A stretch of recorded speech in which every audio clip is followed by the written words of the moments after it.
আসসালামু আলাইকুম এভরিওয়ান। বিচ্ছেদ গল্পের 4 নাম্বার পর্ব। তো চলো বেশি কথা না বলে গল্প শুরু করা যাক।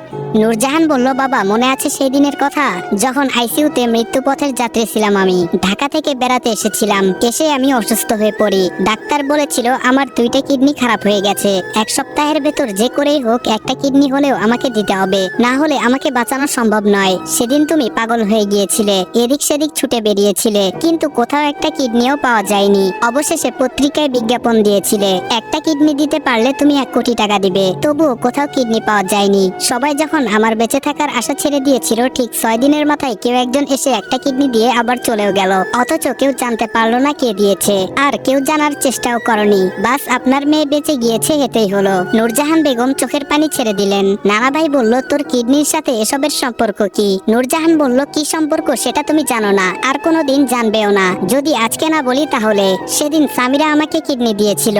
এমনকি যখন ও মারা যাচ্ছিল, মারা যাওয়ার কিছুক্ষণ আগে ওর যে একটা কিডনি ছিল সেটাও আমার জন্য রেখে গিয়েছে।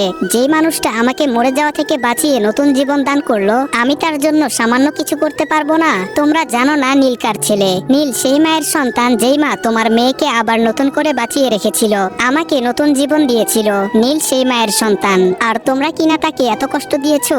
বাবা তোমরা বারবার বলো না ওই কি যেন জারজ। তোমরা সত্যিটা না জেনে কিভাবে পারো অন্য কাউকে এভাবে মিথ্যে অপবাদ দিতে? নীল কোনো জারজ সন্তান নয়, ওর বাবা আছে, আর ওর বাবা যে কেউ নয়, বাংলাদেশের সবচেয়ে বড় কোটিপতিদের একজন। মেঘনা গ্রুপের চেয়ারম্যান রায়হান মাহমুদের একমাত্র ছেলে জিসান মাহমুদ নীলের বাবা। ওর বাবা যদি জানতে পারে নীল এখনো বেঁচে আছে, তাহলে 24 ঘন্টার মধ্যে ওকে খুঁজে বের করে তাকে সাথে নিয়ে যাবে, যেটা আমি চাই না। নানা ভাই অবাক হয়ে বলল, কি বলছিস এসব? নীলু, রাকিব, মামনি কেউ কোনো কথা বলছে না, সবাই দাঁড়িয়ে চুপচাপ শুনছে। নূরজাহান বলল, আমি শুরুতেই ভুল করেছি সত্যটা গোপন রেখে। আমি আগে কখনো বলিনি, কারণ নীল শুনলে কষ্ট পাবে। 2000 সালের শুরুতে সরকারিভাবে স্কুল কলেজ সবই বন্ধ।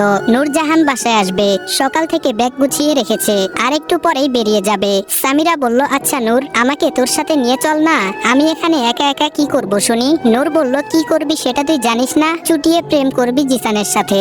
সামিরা বলল, আরে কি বলছিস এসব? প্লিজ আমাকে নিয়ে চল তোর সাথে। নূরজাহান বলল, দেখ বোন, আমাকে জিসান ডাইরেক্ট না করে দিছে, তোকে যেন আমার সাথে না নিয়ে যাই। এই কয়েকদিন নাকি তোর সাথে পুরো শহর ঘুরবে, আমি তোকে নিয়ে গেলে আমাকে কেলাবে।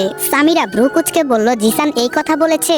নূরজাহান বলল, হ্যাঁ অবশ্যই বলেছে, ও না বললে আমি তোকে সাথে নিয়ে যেতাম। আর শোন, তোর জন্য একটা গুড নিউজ আছে। সামিরা বলল, কি গুড নিউজ বল? নূর মুচকি হেসে বলল, আরে ধুর, আমি দেব নাকি? নিউজটা তো দুলা ভাইয়ের মুখে শুনে নিবি। সামিরা বলল, আচ্ছা যা, বিদায় হ। নূরজাহান বলল, তোকে সাথে নিয়ে যাচ্ছি না দেখে এমন করছিস? প্লিজ জানো, রাগ করিস না, আমি তো আবার চলে আসবো, মাত্র 4 দিন থাকবো বাসায়। অতঃপর নূরকে টার্মিনাল অব্দি ছেড়ে দিল সামিরা। বিকেলে হোস্টেলের ছাদে দাঁড়িয়ে আছে সামিরা, আর আকাশে হালকা কুয়াশা জমেছে, সেদিকেই তাকিয়ে আছে। হঠাৎ করে ছাদে একটা ছোট পাথর এসে পড়লো। নিচ থেকে কেউ ছুঁড়ে মেরেছে হয়তো। দূর থেকে লক্ষ্য করলো পাথরে কাগজ মোড়ানো। কাছে গিয়ে কাগজটা খুলে দেখলো কিছু একটা লেখা, কলিজা আমি নিচে অপেক্ষা করছি, তুমি এখনই রেডি হয়ে চলে আসো, তোমাকে নিয়ে একটা জায়গায় যাব, ইতি তোমার বখাটে। সামিরা খুব ভালো করেই বুঝতে পারলো এটা জিসানের কাজ। চিঠিটা পাওয়া মাত্র তাড়াতাড়ি নিচের দিকে তাকালো, দেখে সে দাঁড়িয়ে আছে, একটা টি শার্ট আর একটা ছেঁড়া প্যান্ট পরা। ইশারায় বলল, 5 মিনিট দাঁড়াও, আমি আসছি। সামিরা রুমে গিয়ে রেডি হয়ে নিচে চলে আসলো। জিসান দাঁড়িয়ে আছে। জিসান বলল, এই চলো তাড়াতাড়ি। জিসান আগে থেকে একটা রিক্সা দাঁড় করিয়ে রেখেছিল। জিসান সামিরার পাশে উঠে বসলো। সামিরা একবার জিসানের দিকে তাকিয়ে বলল, বখাটে। জিসান বলল, কি বললে? আমি বখাটে? সামিরা বলল, কই কে বলল? জিসান বলল, কি মনে করো আমি শুনতে পাইনি? সামিরা বলল, আপনার মাথার চুলগুলো এভাবে এলোমেলো কেন? আর মনে হয় আপনার কাছে টাকা নেই, তাই ছেঁড়া প্যান্ট পরে এসেছেন। জিসান এবার ভ্রু কুচকে সামিরার দিকে তাকিয়ে রইল। সামিরা বলল, আপনি এইভাবে বাংলা ছবির ভিলেনের মতো তাকিয়ে আছেন কেন? জিসান সামিরার হাত ধরে বলল, তুমি একটু আগে কি বললা?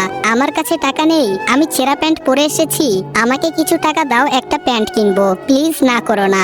সামিরা বলল, এরকম ভিলেনের মতো না তাকিয়ে ডাইরেক্ট বলে দিলে কি হয়? আমি তো ভয় পেয়ে গিয়েছিলাম। আচ্ছা তোমাকে টাকা দেওয়া যাবে না, চলো তোমায় একটা প্যান্ট কিনে দেব। জিসান বলল, ঠিক আছে মামা, মার্কেটে যাও তো।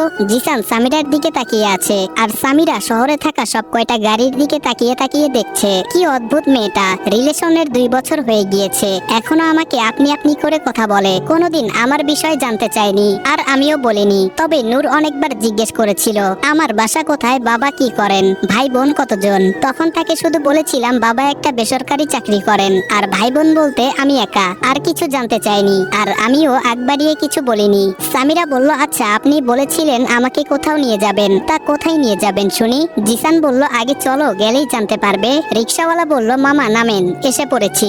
জিসান বলল, শোনো মামা, এই নাও, তুমি চা পানি খাও, আমরা একটু ভেতর থেকে আসছি। জিসান রিক্সাওয়ালার হাতে 50 টাকার নোট ধরিয়ে দিয়ে সোজা মার্কেটের ভেতরে ঢুকে পড়ল।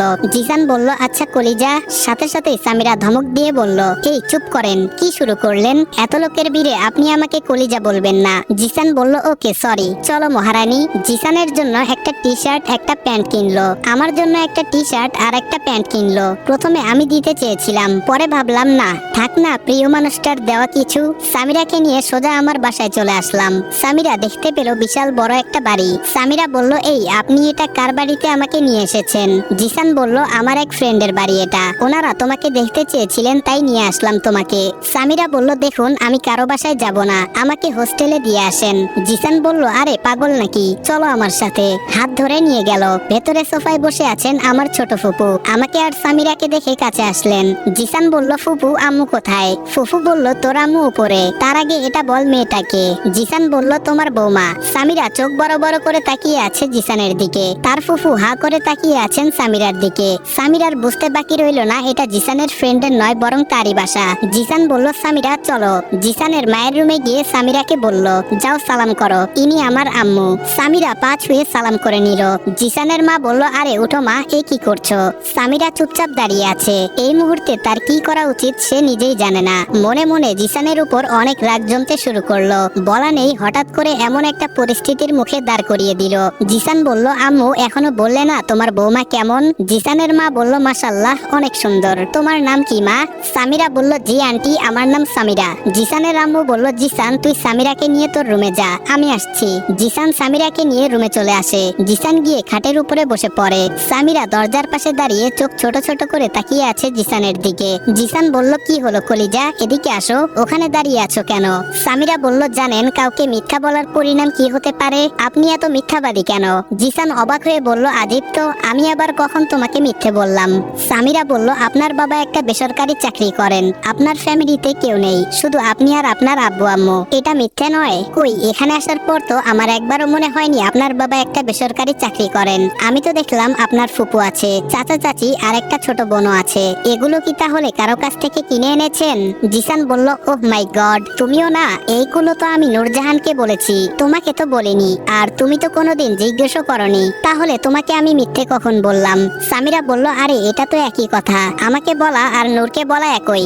জিসান বলল, কলিজা এসব বাদ দাও, এক্ষুনি আম্মু আসবেন, সো চুপচাপ বসে থাকো, এদিকে আসো। সামিরা জিসানের কথা অনুযায়ী তার পাশে গিয়ে বসে থাকে। সামিরা বলল, আচ্ছা আপনার আব্বু আম্মুর আমাকে পছন্দ হবে তো? জিসান বলল, হবে মানে 100% হবে, আমার ফ্যামিলির সবাই আমাকে অনেক ভালোবাসে, আমি যা বলবো তাই হবে। সামিরা বলল, আমার কেন জানি মনে হলো আপনার ফুপুর আমাকে পছন্দ হয়নি, আর আপনার রুমে আসার সময় আপনার ছোট বোন আর চাচি কেমন করে যেন তাকিয়েছিল, ওদের দেখে মনে হয়েছিল আমি অন্য কোনো গ্রহের প্রাণী, আমার মনে হয় ওরা আমাকে পছন্দ করেনি। জিসান বলল, ওই কলিজা এত টেনশন করো না তো, তুমি যেমনটা ভাবছো তেমন কিছুই হবে না, আমার উপর বিশ্বাস আছে তো? জিসান সামিরার হাতের উপরে হাত রেখে কথাটা বলল। একটু পর বাসার সবাই একসাথে জিসানের রুমে আসলেন। এতক্ষণে জিসান সামিরার হাতটা ধরে রেখেছিল। সামিরা নিজে থেকে জিসানের হাতটা ছাড়িয়ে নিতে চাইলে জিসান আরো শক্ত করে ধরে রাখলো। জিসানের বোন বলল, আচ্ছা ভাবি, ভাইয়াকে তুমি নাকি বখাটে বলে ডাকো? সেম তোমার মতো আমিও ডাকি। চাচি বলল, এই আভা, ফাইজলামু পরে হবে। আম্মু বলল, আচ্ছা মা, তোমার আব্বু আম্মু কেমন আছেন? সামিরা বলল, জি ইয়ে মানে।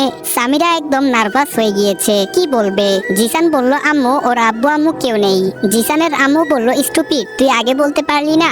সামিরা, মন খারাপ করিস না মা, আমি জানতাম না, গাধাটা আমায় বলেনি। সামিরা বলল, না ঠিক আছে, সেদিন অনেক কথা হয়েছে, খুব সহজে সবাই সামিরাকে আপন করে নিয়েছিল। কয়েক ঘন্টার জন্য সামিরা ভুলেই গিয়েছিল সে অনাথ, তার কেউ নেই। তখন মনে হয়েছিল তার সবই আছে। এই কয়েক ঘন্টা তার চেয়ে সুখী এই পৃথিবীতে আর কেউ নেই। রাতে সবাই বসে আড্ডা দিচ্ছি, আমি, ফুপু আর আভা, সামিরা। তখনই আম্মু এসে বললেন, আব্বু অফিস থেকে আসার সময় হয়ে গিয়েছে, সামিরাকে নিয়ে দিয়ে আসতে। আমি আম্মুর কথা অনুযায়ী সামিরাকে নিয়ে বেরিয়ে পড়লাম। জিসান বলল, কি ব্যাপার, তা বিয়ে কবে করব শুনি? সামিরা বলল, বিয়ে মানে? আমি ওসব বিয়ে টিয়ে এখন করতে পারবো না, আগে আমার পড়াশোনা শেষ হবে তারপর। জিসান বলল, কিন্তু আম্মু তো বললেন যত দ্রুত সম্ভব আমাদের বিয়ের কাজটা সেরে ফেলতে। সামিরা বলল, আচ্ছা ভেবে দেখবো, সামিরাও চাইছিল বিয়েটা হয়ে যাক। জিসানের পরিবার একদিনে যতটা ভালোবাসা দিয়েছে সেই ভালোবাসা সারাটা জীবন পেতে চায়। এই কয়েকদিন এভাবেই চলে যায়, জিসানের সাথে ঘোরাঘুরি, ওর বাসায় যাওয়া, আবার ওর বাবা আর চাচা অফিস থেকে আসার আগেই চলে আসা, এরকমই 5 দিন চলে যায়। এদিকে সামিরা নূরের আসার অপেক্ষা করছে। নূরের সাথে সবকিছু শেয়ার করতে হবে, না হলে ওর ভেতরে হজম হবে না। কিন্তু 5 দিন গিয়ে আজকে 10 দিন হয়ে গেল, এখনো আসার খবর নেই। তখন মোবাইলেরও যুগ ছিল না, থাকলেও খুব কম মানুষের হাতে মোবাইল ফোন ছিল। জিসানের মোবাইল দিয়ে কয়েকদিন ওর বাসায় কল করেছিল, কিন্তু কেউ কল রিসিভ করেনি। অবশেষে আর কোনো উপায় না পেয়ে জিসানকে নিয়ে সোজা চলে আসে নূরের বাসায়। যদিও আগে অনেকবার এসেছে, তাই আসতে অসুবিধা হয়নি। ওদের বাসায় এসে দেখে বাসা তালা দেওয়া। ওয়াচম্যানকে জিজ্ঞেস করলে বলল নূর আপাকে নিয়ে হাসপাতালে আছে সবাই, মনে হয় নূর আফা বাঁচবে না। সামিরা বলল কি হয়েছে চাচা, আমাকে বলেন। ওয়াচম্যান বলল ওনার 2টা কিডনি নষ্ট হয়ে গিয়েছে, কালকের ভিতরে কিডনি না দিতে পারলে আপাকে বাঁচানো যাবে না। এদিকে ওনার বাবা প্রায় পাগল হয়ে গিয়েছেন, 1 বছর আগে ওনার একমাত্র ছেলে মারা গিয়েছে, আপার মাও ছোটবেলায় মারা গিয়েছেন। কথাটা বলতে বলতে ওয়াচম্যান কান্না করে দিল। ওয়াচম্যানের থেকে হাসপাতালের অ্যাড্রেস নিয়ে চলে যায় হাসপাতালে। গিয়ে সবার আগে ডাক্তারের কাছে যেয়ে তার থেকে সবকিছু জেনে নিল।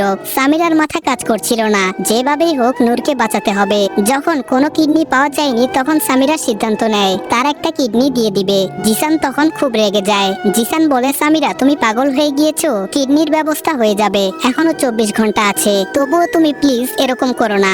সামিরা বলল গত 6 দিনে হয়নি, তাহলে বাকি 24 ঘন্টায় হয়ে যাবে এটা ভেবে চুপ থাকাটা বোকামি। তাছাড়া আমার আর নূরের ব্লাড একই গ্রুপের, আমাকে যেভাবেই হোক নূরকে বাঁচাতে হবে। জিসান বলল সামিরা তুমি পাগলামি করছো, পরে তোমার কি হবে ভেবে দেখেছো?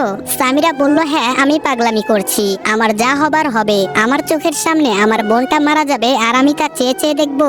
জিসান বলল ও তোমার জাস্ট বান্ধবী ছিল, বোন না। সামিরা বলল আপনি কি জানেন ও আমার কি ছিল? 5 বছরে ও আমার যতটা খেয়াল রেখেছে আমার মা বাবা বেঁচে থাকলেও অতটা খেয়াল রাখতে পারতো না। যখন যা লেগেছে তা দিয়েছে, কখনো বান্ধবীর চোখে দেখেনি। ও সব সময় আমাকে বোনের চোখে দেখেছে। আমার সব বিপদে এই মানুষটাই পাশে ছিল, তাহলে আজকে আমি কেন পারবো না? আমি অতটাও স্বার্থপর নই। এতে আপনি যদি আরেকবার আমাকে বাধা দেওয়ার চেষ্টা করেন তাহলে আপনার রাস্তা আলাদা, আপনি যেতে পারেন। জিসান সামিরার কথাগুলো শোনার পর আর কিছু বলতে পারে না, শুধু বলেছিল একটা কিডনি আমি দিয়ে দিচ্ছি, তবুও তোমাকে দেওয়া লাগবে না। সামিরা বলল আমি মরে গেলে হয়তো আমার পেছনে কান্না করার মতো কেউ নেই, কিন্তু আপনার কিছু হয়ে গেলে আপনার মা হয়তো মারাই যাবে। আপনার একটা ফ্যামিলি আছে, তারা সবাই আপনাকে কত ভালোবাসে, আপনি তাদের কথাটা একবার চিন্তা করেন। জিসান চুপসে যায়, আর কোনো কিছু বলার নেই তার। সামিরা ডাক্তারের সাথে কথা বলে অপারেশনের প্রস্তুতি নেয়। অপারেশন কমপ্লিট হয়ে গেলে পরের দিন জিসান সামিরাকে পাশেই আরো একটা বড় হাসপাতালে নিয়ে আসে। এদিকে নূরের কিডনি পাওয়ার পর তো এদের জান ফিরে এসেছে, তাই কে দিল তা জানার প্রয়োজন মনে করেনি। সবাই নূরকে নিয়ে পড়ে আছে। সামিরা কিছুটা সুস্থ হলে জিসান তাকে নিয়ে ঢাকায় চলে আসে। অপরদিকে নীলের দিনকাল কিছুটা ভালো গেলেও মাঝে মধ্যে তার মায়ের জন্য মন খারাপ হয়। এরই মধ্যে নোয়াখালীতে রিফাতের কলেজে ভর্তি হয়েছে নীল। সন্ধ্যা হয়ে গিয়েছে, নীল এখন তুবাকে পড়াতে যাবে। কিছুক্ষণের মধ্যে চলে আসে তুবাদের বাসায়। তুবা বলল আচ্ছা ভাইয়া আপনি কি নামাজ পড়েন? তুবার হঠাৎ এমন প্রশ্ন শুনে নীল কিছুটা লজ্জায় পড়ে যায়। নীল বলল না মানে সময় করতে পারি না তাই। তুবা বলল আপু বলেছে আজকে থেকে নামাজ পড়তে, না হলে আব্বুকে বলে চাকরি থেকে আউট করে দেবে।